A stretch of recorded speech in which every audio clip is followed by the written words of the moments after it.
Hare Krishna devotees, welcome to day 28 of our Bhakti Vaibhava seminar on Srimad Bhagavatam, Canto 4. We are in the 12th chapter, which is titled Dhruva Maharaj Goes Back to Godhead, and we're starting today with verse 16.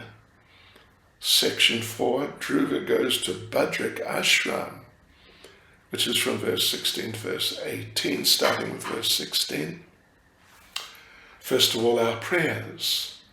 Nama Om Vishnupadaya Krishna Prestaya Bhutale, Srimati Bhakti Vedanta Swananiti Namane, Namaste Saraswati Devi Gauravani Pracharne, Nirvishesha Shunyavadi Paschachya Shatarne. Sri Krishna Chaitanya Prabhu Nityananda, Sri Advaita Gadadha Shivasadi Gaura Bhakta Vrinda, Hare Krishna, Krishna Krishna, Hare Hare, Hare Rama, Rama Rama, Hare Hare. Vanchakalpatarubhyascha, Kripa Sindhubhya Eva Cha, Patitanam Pavanebhyo Vaishnavebhyo Namo Namaha. Srila Prabhupada Ki Jai. Yes, okay, devotees, so let us get into it as usual. Verse 16. Thus, Dhruva Maharaj at the end left his kingdom, which extended all over the earth and was bounded by the great oceans. He considered his body, his wives, his children, his friends, his army, his rich treasury, his very comfortable palaces, and his many enjoyable pleasure grounds to be creations of the illusory energy. Thus, in due course of time, he retired to the forest in the Himalayas, known as Bhadrak Ashram. Right, so there's a purport here. When Prabhupada makes the point that when Dhruva, when he was a child, was in the forest right at the beginning, then he realized that all bodily pleasures are products of the illusory energy. Of course, in the beginning he wanted a kingdom. We cannot forget that. So he went to find the Lord, but later realized that it's all the kingdom and whatever else. It's all a creation of the illusory energy. So from the activities of Dhruva, we can understand that it doesn't matter what the motivation is in the beginning. If we become Krishna conscious, we will realize the truth by the grace of the Lord. And this perfection of life is only possible for devotees. Yes, so Srila Prabhupada concludes the purport by saying, even if one completes only a minute percentage of devotional service and then falls down from his immature position, he is better than a person who fully engages in the fruitive activities of this material world. Right, okay, so verse 17. In Bhadrak Ashram, Dhruva Maharaj's senses became completely purified because he bathed regularly in the crystal clear purified water. He fixed his sitting position and by yogic practice controlled the breathing process and the air of life. In this way his senses were completely withdrawn. Then he concentrated his mind on the Acha Vigraha form of the Lord, which is the exact replica of the Lord, and, thus meditating upon him, entered into complete trance. So this is a description, Prabhupada says, of the Ashtanga Yoga system, which Dhruva was used to. Ashtanga Yoga has never practiced it He never practiced in a nice city. He went to Badrinath and alone practiced yoga and became absorbed in trance on the deity of the Lord. Perhaps it was Badrinath himself.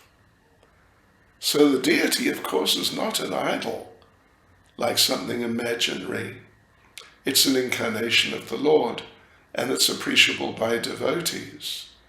So devotees worship the deity in the temple, made of stula, is the Sanskrit term. Stula means material elements, like stone, metal, wood, etc.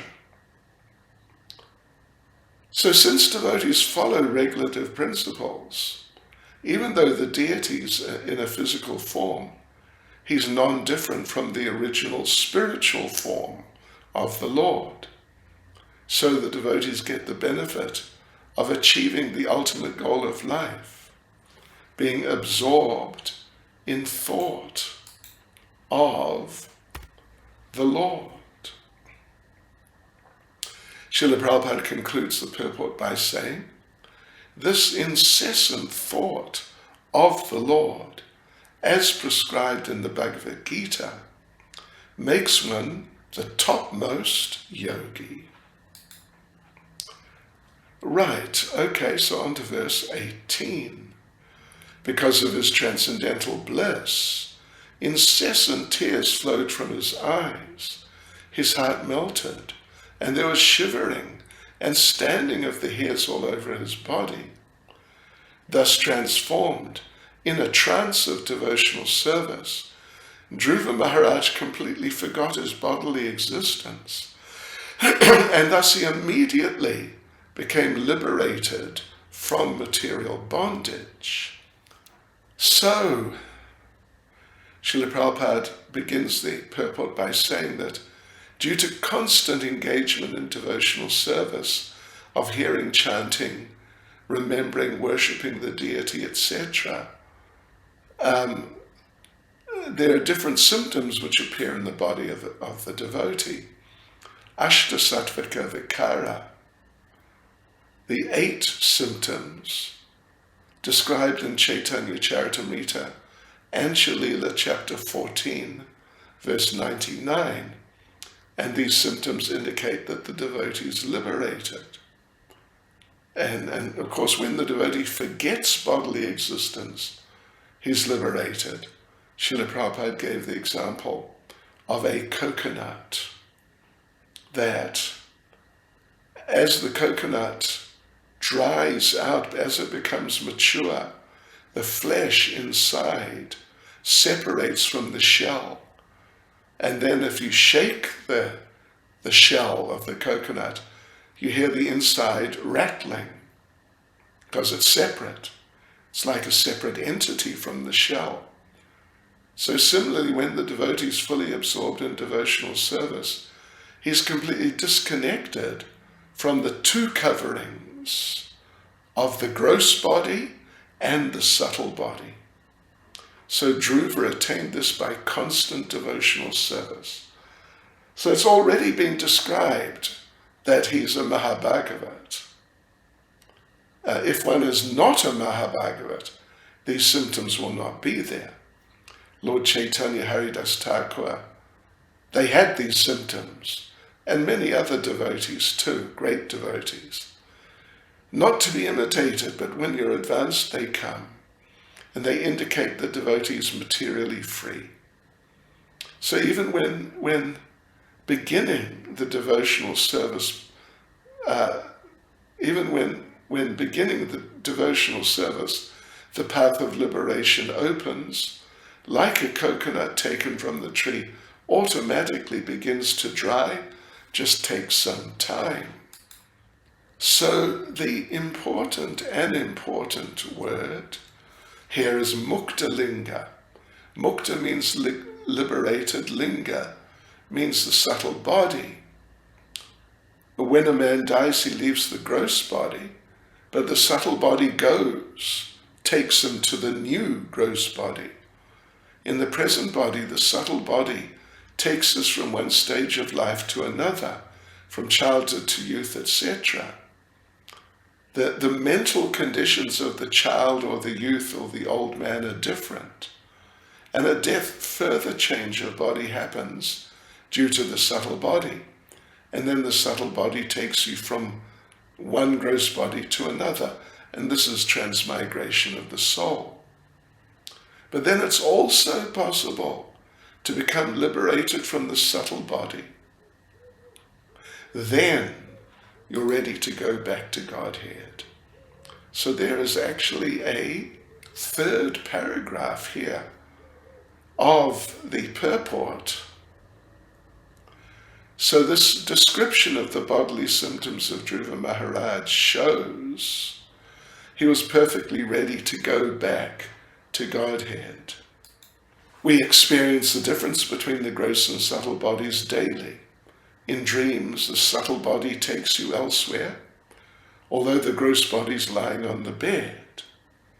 But because the gross body has to continue, the subtle body returns to it. So one has to become free from the subtle body also. This is mukta linga. So we go on to the fifth section, from verse 19 to verse 38, longest section in this chapter, and it's titled, Dhruva Maharaj Goes Back to Godhead. So, a long section. We'll read the verses first of all and then come back.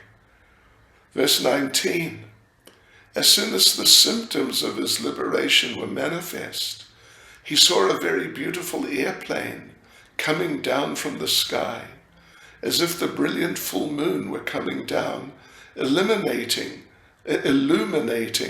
all the 10 directions. Verse 20, Dhruva Maharaj saw 2 very beautiful associates of Lord Vishnu in the plain. They had 4 hands and a blackish bodily luster. They were very youthful, and their eyes were just like reddish lotus flowers. They held clubs in their hands, and they were dressed in very attractive garments with helmets, and were decorated with necklaces, bracelets, and earrings. Verse 21, Dhruva Maharaj, seeing that these uncommon personalities were direct servants of the Supreme Personality of Godhead, immediately stood up. But being puzzled, in hastiness, he forgot how to receive them in the proper way. Therefore he simply offered obeisances with folded hands, and chanted and glorified the holy names of the Lord. Verse 22, Dhruva Maharaj was always absorbed in thinking of the lotus feet of Lord Krishna. His heart was full with Krishna. When the 2 confidential servants of the Supreme Lord, who were named Nanda and Sunanda, approached him, smiling happily, Dhruva stood with folded hands, bowing humbly. They then addressed him as follows. Verse 23, Nanda and Sunanda, the 2 confidential associates of Lord Vishnu, said, Dear King, let there be all good fortune unto you. Please attentively hear what we shall say. When you were only 5 years old, you underwent severe austerities, and you thereby greatly satisfied the Supreme Personality of Godhead.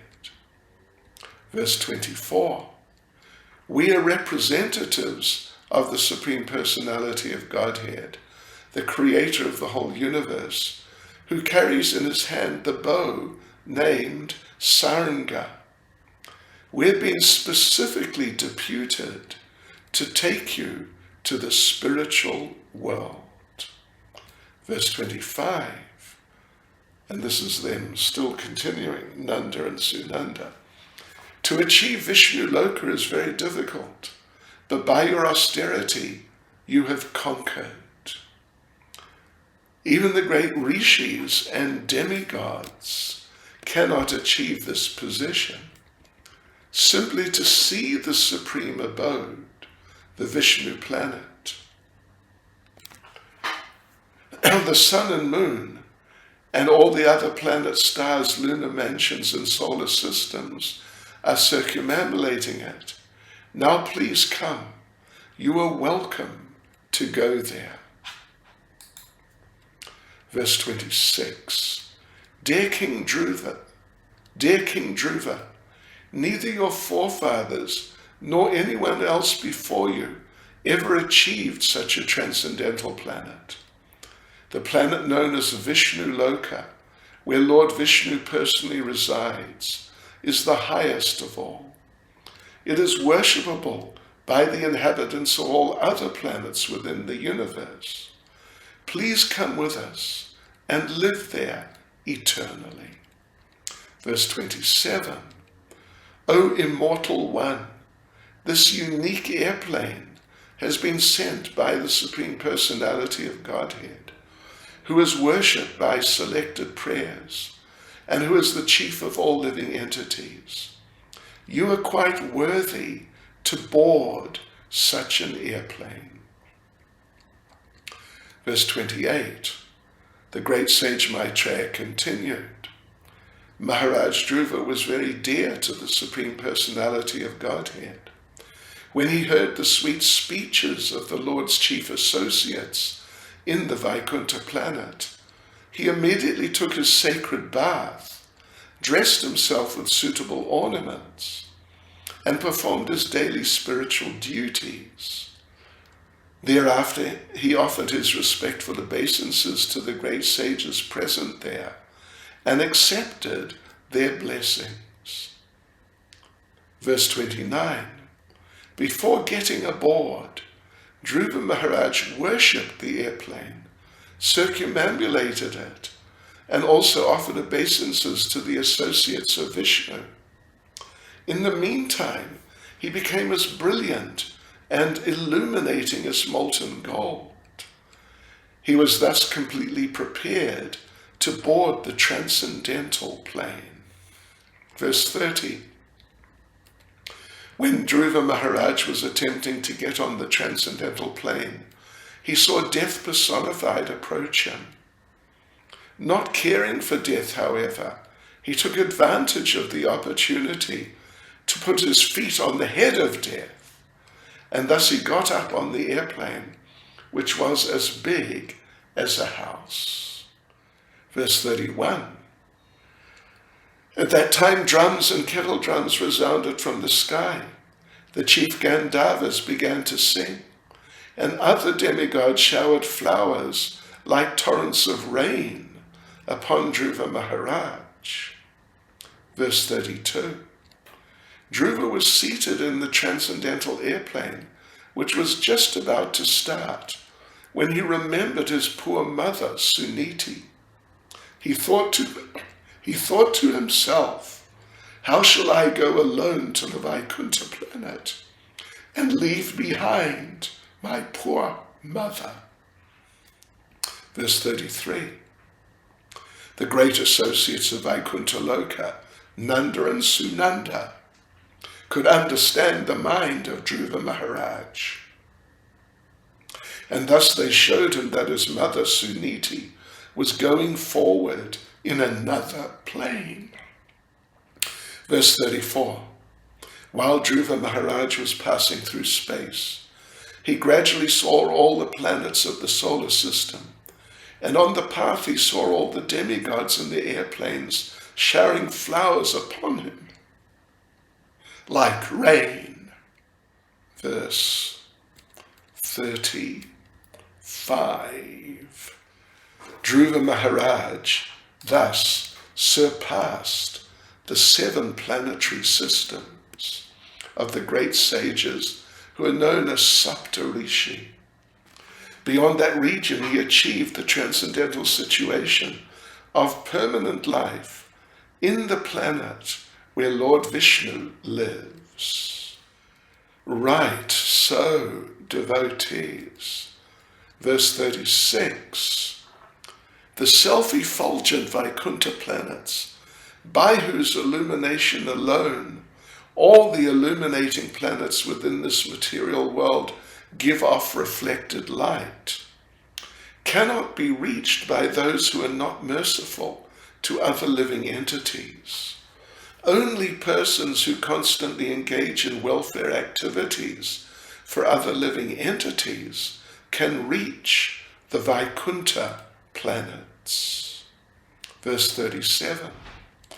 Persons who are peaceful, equipoised, cleansed and purified, and who know the art of pleasing all other living entities, keep friendship only with devotees of the Lord. They alone can very easily achieve the perfection of going back home, back to Godhead. Verse 38. In this way, the fully Krishna-conscious Dhruva Maharaj, the exalted son of Maharaj Uttanapad, attained the summit of the three statuses of planetary systems. Right, so devotees, let's go back to the beginning of the section. Here it is, verse 19. And now we'll go through the section with verses again, plus the purports. So it's section 5, verse 19 to verse 38. Dhruva Maharaj goes back to Godhead. Verse 19. As soon as the symptoms of his liberation were manifest, he saw a very beautiful airplane coming down from the sky, as if the brilliant full moon were coming down, illuminating all the 10 directions. So, Srila Prabhupada makes the point that there are different levels of acquired knowledge. This may seem a little not directly related, but anyway, it's important. There are different levels of acquired knowledge. Direct knowledge, knowledge received from authorities, transcendental knowledge, knowledge beyond the senses, and finally, spiritual knowledge. When you surpass the stage of acquiring knowledge by the descending process, you are immediately situated on the transcendental platform. So Dhruva was liberated from the material concept of life. He was situated in transcendental knowledge. He could perceive the presence of the transcendental airplane as brilliant as full moonlight. So this is not possible in the stages of direct or indirect perception of knowledge. It's the special favor of the Supreme Personality of Godhead. So Srila Prabhupada concludes the purport by saying, one can, however, rise to this platform of knowledge by the gradual process of advancing in devotional service or Krishna consciousness. Right, so verse 20, Dhruva Maharaj saw 2 very beautiful associates of Lord Vishnu in the plain. They had 4 hands and a blackish bodily luster. They were very youthful, and their eyes were just like reddish lotus flowers. They held clubs in their hands, and they were dressed in very attractive garments with helmets, and were decorated with necklaces, bracelets, and earrings. So there's a brief purport here. First point is the inhabitants of Vishnu Loka have the same bodily features as the Lord. They also have club, conch, lotus, and chakra. It's clearly said here they have 4 hands, they're nicely dressed. So the description corresponds exactly to Lord Vishnu. Prabhupada concludes the purport by saying, so the two uncommon personalities who descended from the airplane came directly from Vishnu Loka, or the planet where Lord Vishnu lives. Verse 21. Dhruva Maharaj, seeing that these two uncommon personalities were direct servants of the Supreme Personality of Godhead, immediately stood up, but being puzzled, in hastiness, he forgot how to receive them in the proper way. Therefore, he simply offered obeisances with folded hands and chanted and glorified the holy names of the Lord. So, it sounds like he didn't know what he was doing, and just, somehow he got this idea, better chant. And, it wasn't really the right thing to do, but it was something. But Prabhupada first comment he makes is that chanting the holy names is always perfect in all ways. Yeah. So it's a perfect way of greeting them and welcoming them. So when Dhruva saw the Vishnu Dutas, he understood who they were, but initially he was puzzled. But even though he didn't do, whatever formalities he might have possibly done, like maybe he would have offered arti to them, washed their feet, or, it's possible he might have done those things. But Prabhupada says, as we mentioned, simply by chanting Hare Krishna, he satisfied them. So even if you don't know how to please the Lord, by chanting the holy names, everything becomes perfect. So therefore the devotee, in danger, in happiness, whatever the circumstances, the devotee always chants Hare Krishna. And of course, particularly when in danger, he's easily relieved by chanting. And when able to see the Lord or the Lord's associates, he pleases them by chanting. Prabhupada concludes the purport by saying, this is the absolute nature of the Maha Mantra. Either in danger or in happiness, it can be chanted without limitation. Verse 22. Dhruva Maharaj was always absorbed in thinking of the lotus feet of Lord Krishna. His heart was full with Krishna. When the two confidential servants of the Supreme Lord, who were named Nanda and Sunanda, approached him, smiling happily, Dhruva stood with folded hands, bowing humbly. They then addressed him as follows. Prabhupada mentions that in this verse, the word Pushkaranaba Samato is significant. Krishna, Lord Vishnu, is known for his lotus eyes, his navel, lotus feet, and lotus palms. And here he's called Pushkaranaba, the Lord who has a lotus navel.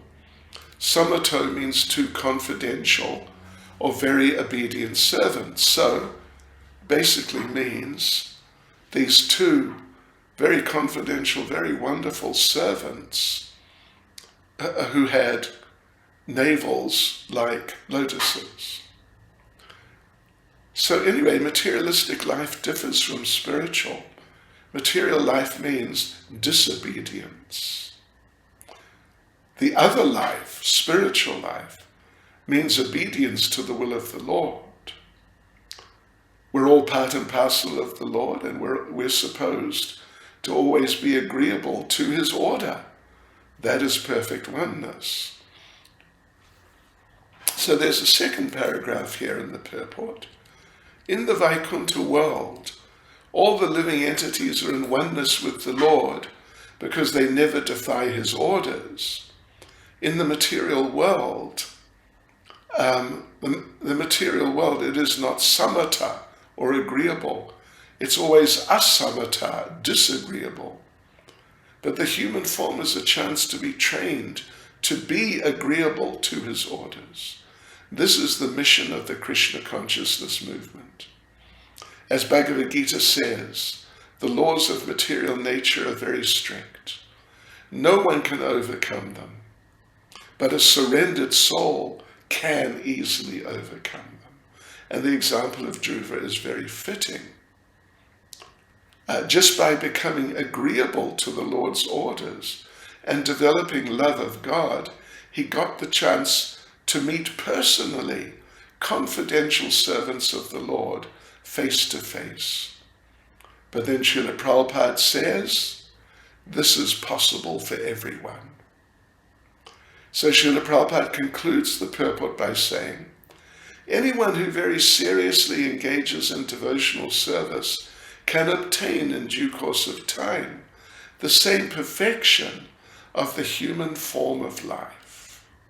Verse 23.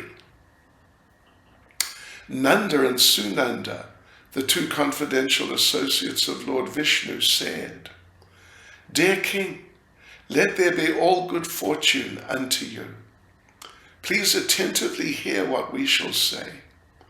When you were only 5 years old, you underwent severe austerities, and you thereby greatly satisfied the Supreme Personality of Godhead. Prabhupada says, what was possible for Dhruva is possible for anyone. All of you taking this course, even a 5-year-old can be trained, and then his life will become successful by realizing Krishna consciousness. And unfortunately, this training is lacking all over the world. So therefore, Prabhupada says, the leaders of ISKCON have to start schools for children starting at 5 years. Then the children won't become hippies or spoiled children. Rather, they can all become devotees.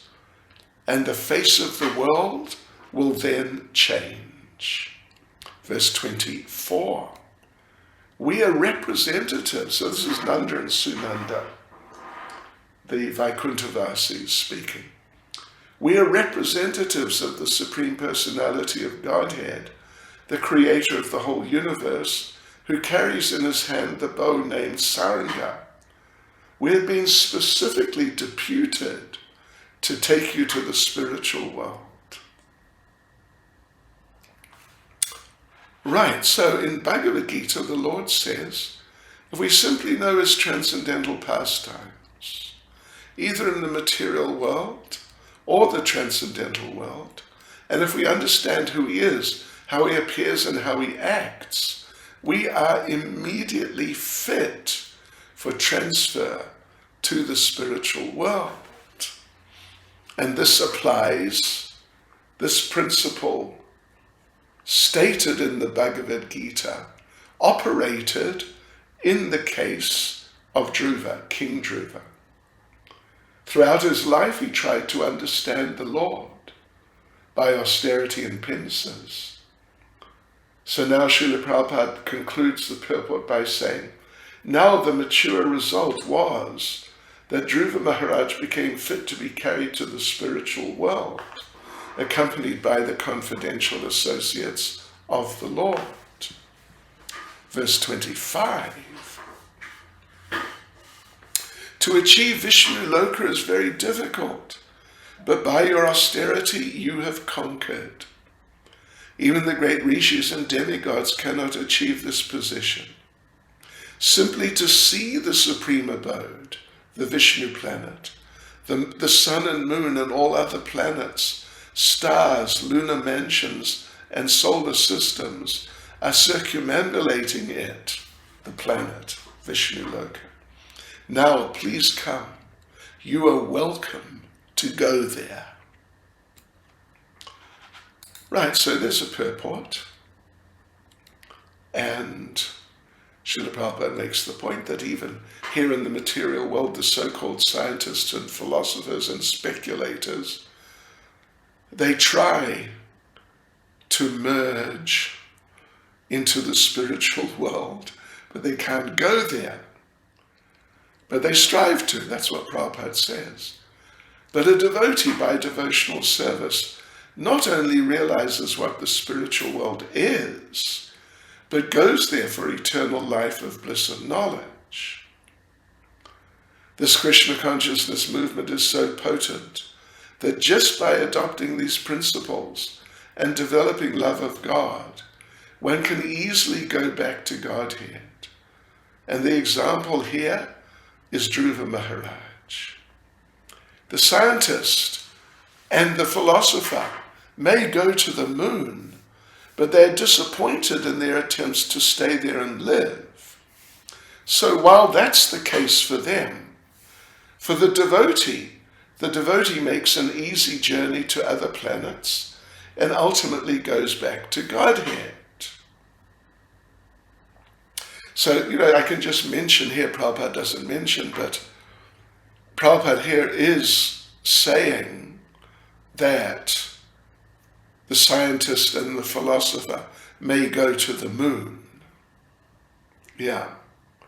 I mean, we know the story, we know the controversy, but actually there are places, and this is one of them, and we came across another one, I don't know, a little while ago, not too long ago, I think in the 4th Canto, where Prabhupada was more or less saying that they may go to the moon. Yeah. So that anyway, the devotees have no interest in seeing other planets. But on the way back to Godhead, they see them as passing phases. Just like if you're going to a distant place, then you pass through many small stations or small places on the way. Verse 26, Dear King Dhruva, neither your forefathers nor anyone else before you ever achieved such a transcendental planet. The planet known as Vishnu Loka, where Lord Vishnu personally resides, is the highest of all. It is worshipable by the inhabitants of all other planets within the universe. Please come with us and live there eternally.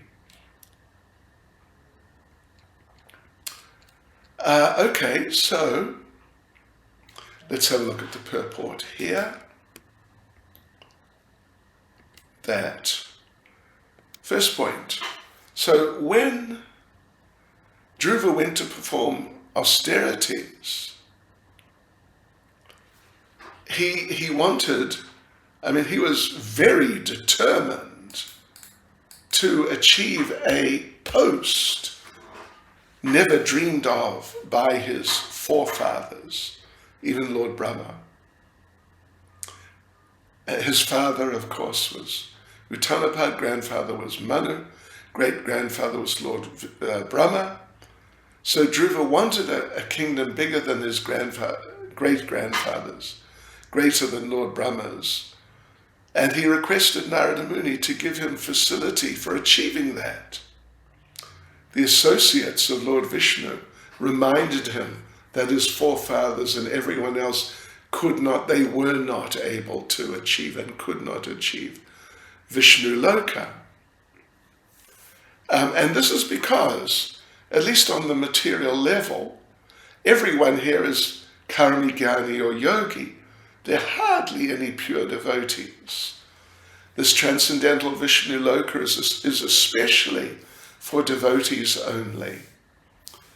The great rishis and demigods can't achieve it. They can hardly achieve it, as Bhagavad Gita says. It means they can't achieve it.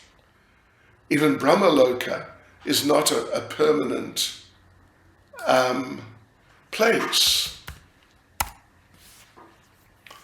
Brahma's duration of life is so long we can't imagine, trillions of years, but then he dies with his associates. And actually, in a purport in the 9th Canto, Prabhupada says pretty clearly that all of us, when we first entered the material world, our first birth was as a Lord Brahma. So we've already done that. And look what happened to us. So then Prabhupada refers to Bhagavad Gita chapter 8 verse 16, famous verse. Abrahma bhuvanal loka puna arvartanojana. Except for those who go to Vishnu Loka, everybody else is subjected to birth, death, old age, and disease. But from that place, Vishnu Loka, no one returns here. So they reminded Dhruva he was going with them to that planet from which no one returns to the material world. And Prabhupada says the scientists are trying to go to the moon and so on and other planets, but they can't imagine going to Brahmaloka. It's just way beyond their imagination. It would take, Prabhupada says, 40,000 light years to reach Brahmaloka. 40,000 years. Light years means traveling at the speed of light, 40,000 years to get there, to Brahmaloka. So we can't go by mechanical processes, but we can go by bhakti yoga like Dhruva. We can get not only to other planets around here, but beyond this universe to Vishnu Loka. And Prabhupada says this is outlined in our book, Easy Journey to Other Planets. All right, so verse 27, O Immortal One, this unique airplane has been sent by the Supreme Personality of Godhead, who is worshipped by selected prayers and who is the chief of all living entities.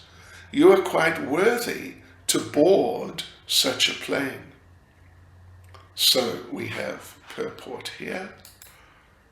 Prabhupada says, astronomical calculation says that with the pole star is another star, Shishuma, where Lord Vishnu lives.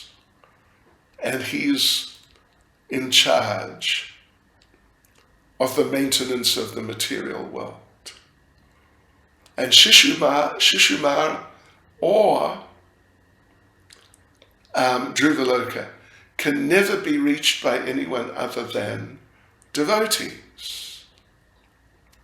So that the associates of Lord Vishnu brought the plane and then told Dhruva that Lord Vishnu had sent it for him. Then, okay, there's a second paragraph. This Vaikuntha airplane, something very special, doesn't work by mechanical arrangement. Prabhupada says there are 3 processes for moving in outer space. Well, let's have a look at both. Ka pota vayu. Ka means outer space. Pota means ship. There's a second process, also called kapota vayu, but in that process, kapota means pigeon. One can train pigeons to carry one into outer space. Hare Krishna. Then there's a third process which is very subtle. It's called Akash Patana. This Akash Patana system is also material. Just as the mind can fly anywhere one likes without mechanical arrangement, so the Akash Patana airplane can fly at the speed of mind. But beyond this Akash Patana is the Vaikuntha process, which is completely spiritual. So this airplane sent for Dhruva was completely spiritual. It was to take him to Shishuma. The scientists can neither see these airplanes nor imagine how they fly in the air, as they have no information of the spiritual world, although it's mentioned in Bhagavad Gita chapter 8 verse 20, parastasmat tubhavanyo vyakta vyaktat sanatana, that beyond this manifest and unmanifest nature, there's another nature which is supreme and transcendental. Right, so verse 28, the great sage Maitreya continued. Maharaj Dhruva was very dear to the Supreme Personality of Godhead. When he heard the sweet speeches of the Lord's chief associates in the Vaikuntha planet, he immediately took his sacred bath, dressed himself with suitable ornaments, and performed his daily spiritual duties.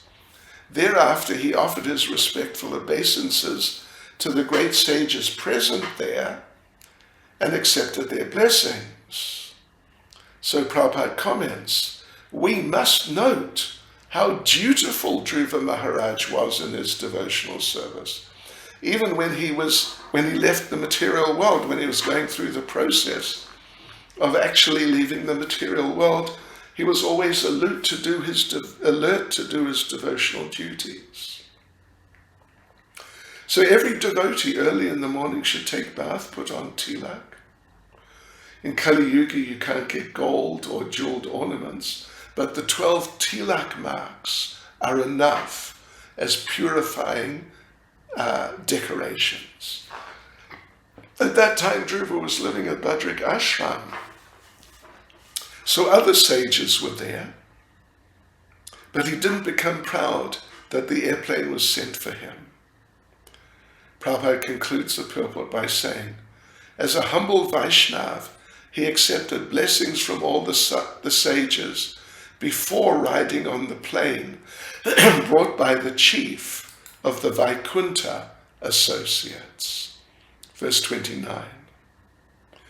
Before getting aboard, Dhruva Maharaj worshipped the airplane, circumambulated it, and also offered obeisances to the associates of Vishnu.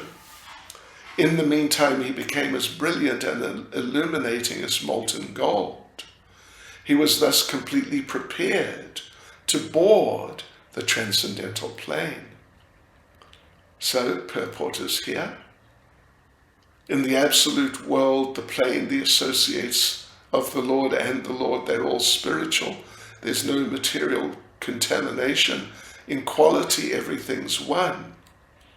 So as Lord Vishnu is worshipable, his associates, paraphernalia, airplane, and abode are too, as everything of the Lord's is as good as him. So Dhruva knew this, therefore he offered respects to the associates and the plane.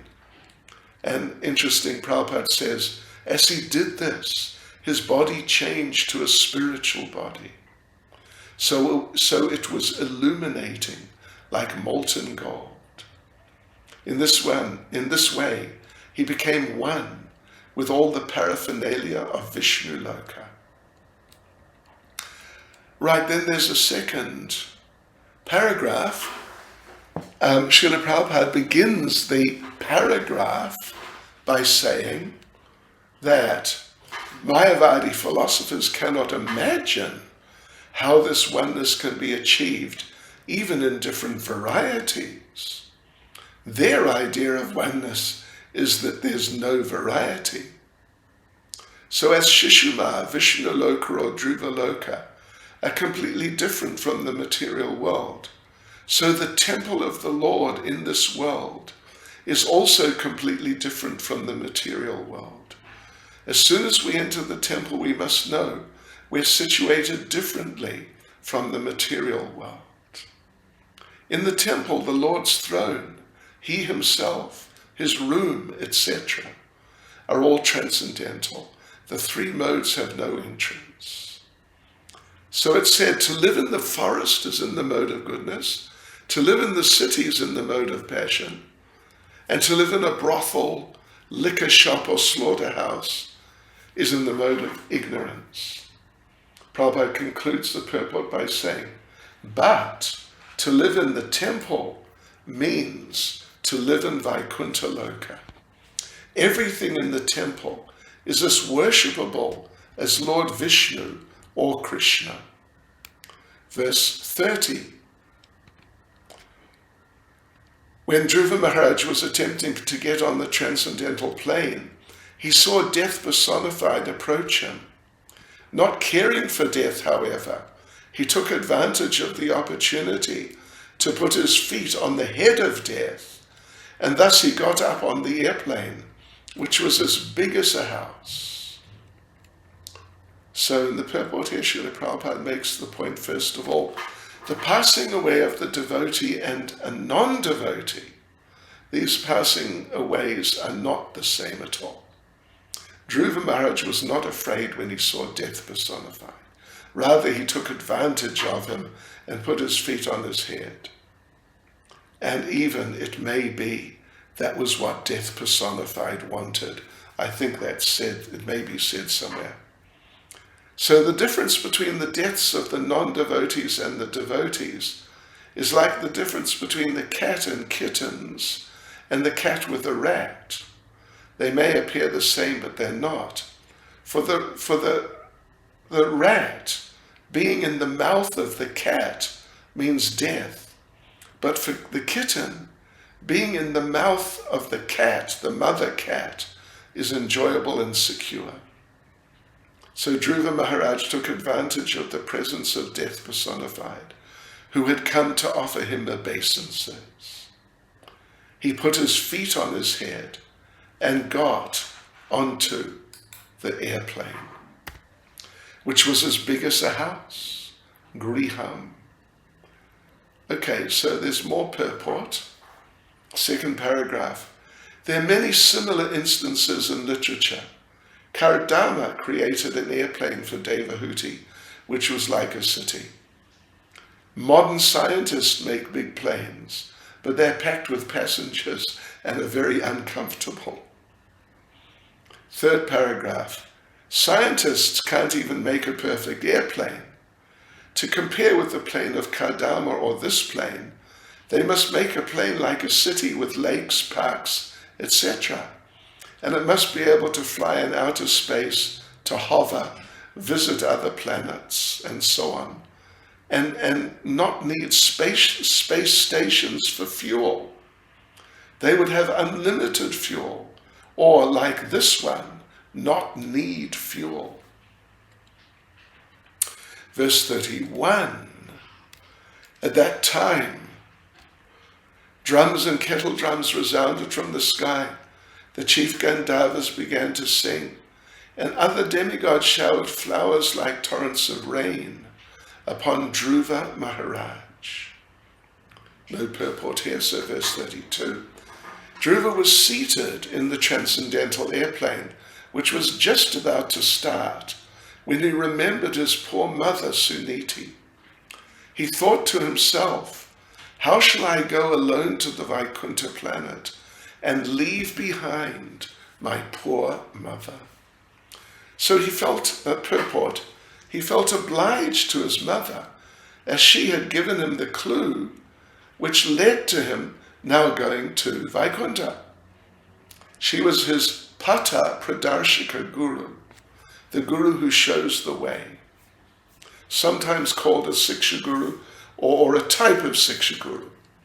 So although Narada was his Diksha Guru, Suniti was the first one to instruct him how to achieve the favor of the Lord. It's the duty of the Siksha Guru and Diksha Guru to instruct disciples in the right way. But then it depends on the disciple to execute the process. There's no difference between Siksha Guru and Diksha Guru. And generally the Siksha Guru becomes later the Diksha Guru. But Suniti as a woman, and specifically his mother, couldn't become his Diksha Guru. Still, he was not less obliged to her. So there's no question of carrying Narada Muni to Vaikuntha, because he just goes there anyway. But Dhruva Maharaj thought of his mother. He didn't think of Narada Muni, who was his Diksha Guru and like main Siksha Guru. Second paragraph. Whatever is the plan the Lord contemplates, it immediately fructifies. So similarly, a devotee is completely dependent on the Lord. A devotee who is completely dependent on the Lord can fulfill his wishes by the grace of the Lord. The Lord fulfills his own wishes independently, but the devotee fulfills his wishes, meaning the devotee's wishes, by being dependent on the Lord. And the devotee also fulfills the wishes of the Lord. I mean, that's what being a devotee means. You try to serve the Lord and fulfill his wishes and make him happy and satisfied.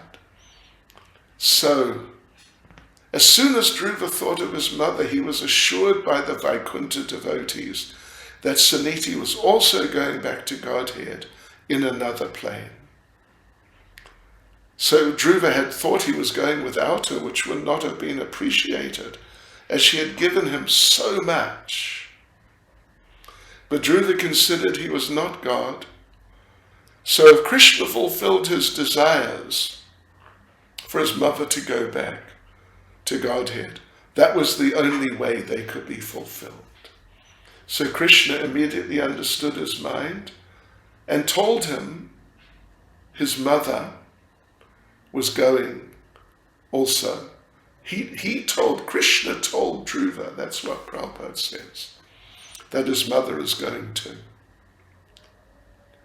Srila Prabhupada concludes the purport by saying, this incident proves that a pure devotee like Dhruva Maharaj can fulfill all his desires, Dhruva's desires.